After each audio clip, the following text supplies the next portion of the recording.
Don't shoot me, I'm just a messenger. What's going on, family? So I was talking to my client the other day and this discussion came up. So I got a question for you guys. How many people do you think choose a boyfriend or a girlfriend because they got to know them and they seen they were compatible and can build a future together? And how many people think they chose a boyfriend or a girlfriend because they were simply lonely? So the question is, how many people are actually choosing because they're compatible with the person, and how many people are just choosing because they're attracted to the person and don't want to be alone? And I ask that question because we've created a generation where it's so easy to have sex with someone, but we don't even know how to talk to someone. We know their body, but we don't know their character. We know how to please them every which way in the bedroom, but we have no clue how they even handle conflict. We know exactly what to do to get them in the mood, but we have no clue if they're going to be a faithful husband and wife one day. And I'm going to just keep it frank. That's the danger of hookup cultures today. So what we're going to do is expose why so many relationships fail before they even had a chance to succeed.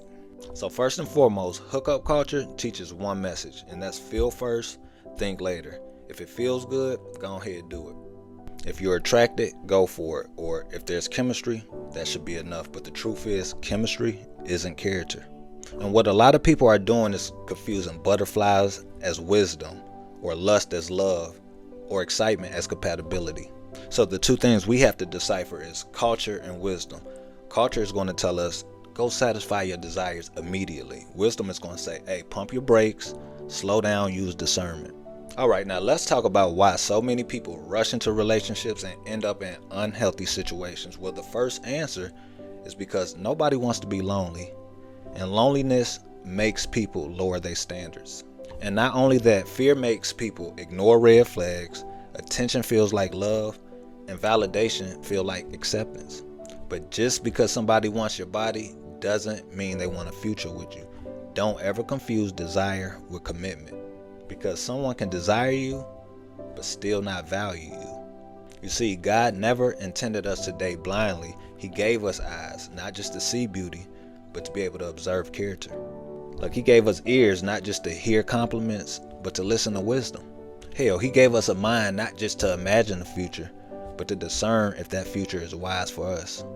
So when you're dating, you're really just trying to ask one question: is this somebody I can trust with my heart and my future?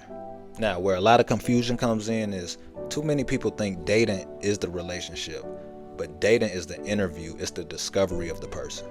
Meaning you're collecting information about the person, you're learning the person, you're watching the person, you're asking questions, you're listening and seeing how they respond when life gets difficult, because anybody can smile on the first date, but character, that's going to show up when life gets hard.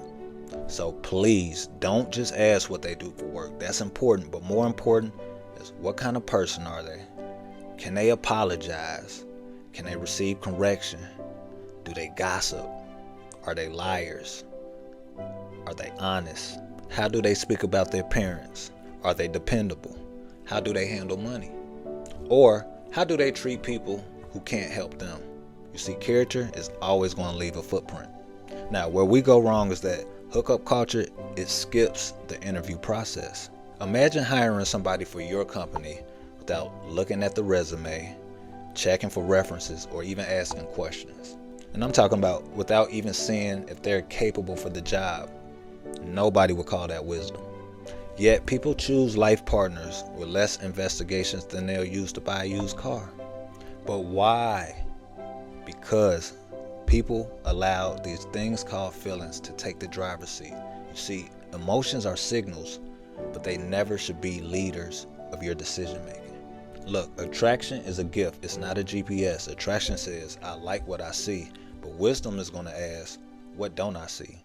Attraction is what's supposed to get you interested in a person, but the character is what's going to tell you if you should stay interested in that person, if that makes sense. Look at it like this. Looks open a door. Integrity is what's going to keep the door open. Okay, now let's talk about what compatibility really means, because compatibility isn't we watch the same shows or we both like tacos. No, compatibility asks deeper questions, such as, can we solve problems together? Can we disagree respectfully? Do we share the same values? Can we encourage each other to grow? Or are we moving towards the same direction? Because the truth is, two people walking in opposite directions, they eventually separate, even if they started together. Now, the Bible repeatedly calls us to chase wisdom, self-control, and discernment. Because feelings are real, but they are not always reliable guides. This is why Scripture encourages us to not only test, but examine and seek understanding instead of just moving impulsively. And one big misconception that a lot of people have about love is that love is just an emotion, and that's far from the truth. Love is a choice. It's choosing to be patient. It's choosing to look for the good in a person.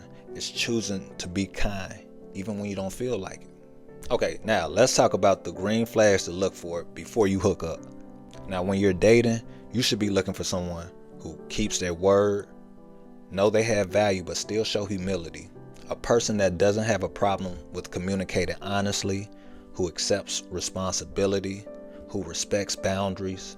You need a person who doesn't mind treating people with kindness, who doesn't mind serving more than constantly demanding, and a person who lives with integrity even when nobody is watching. Those are signs of maturity, and those are the type of people that you will want to invest in. Now, red flags that you should never ignore is a person who lies about little things, a person who is always blaming somebody else for a problem, a person that manipulates with guilt, a person that disrespects everyone around them and doesn't take accountability, or even someone who talks badly about every form of relationship. That shows right there somebody isn't taking responsibility. And if you ignore those flags today, you can't be surprised when bigger problems happen tomorrow. So my challenge to you today is stop asking yourself, how do I make somebody like me? And start asking yourself, what kind of person am I becoming? Because the truth is, healthy people attract healthier relationships. So that means you need to work on becoming more honest, trustworthy, patient, and even emotionally mature. Matter of fact, you need to be a person who is ready for commitment and not just attention. So remember these 3 levels. Dating is for discovery, discovering a person. Relationships is for commitment, being faithful to that person. And marriage is for covenant, a lifelong promise to one another. So please don't let loneliness rush you. Don't let attraction blind you. And don't let this crazy culture define love for you. Take your time, observe, ask questions, and most importantly, seek wisdom, because a peaceful relationship that's built on trust is worth far more than a passionate relationship built on illusion. As always, I hope this message helped at least one person. I will be back at you tomorrow with another one. Until then, I need you to keep your head on that swivel. Love yourself and only help who wants to be helped. I love y'all. I'm out.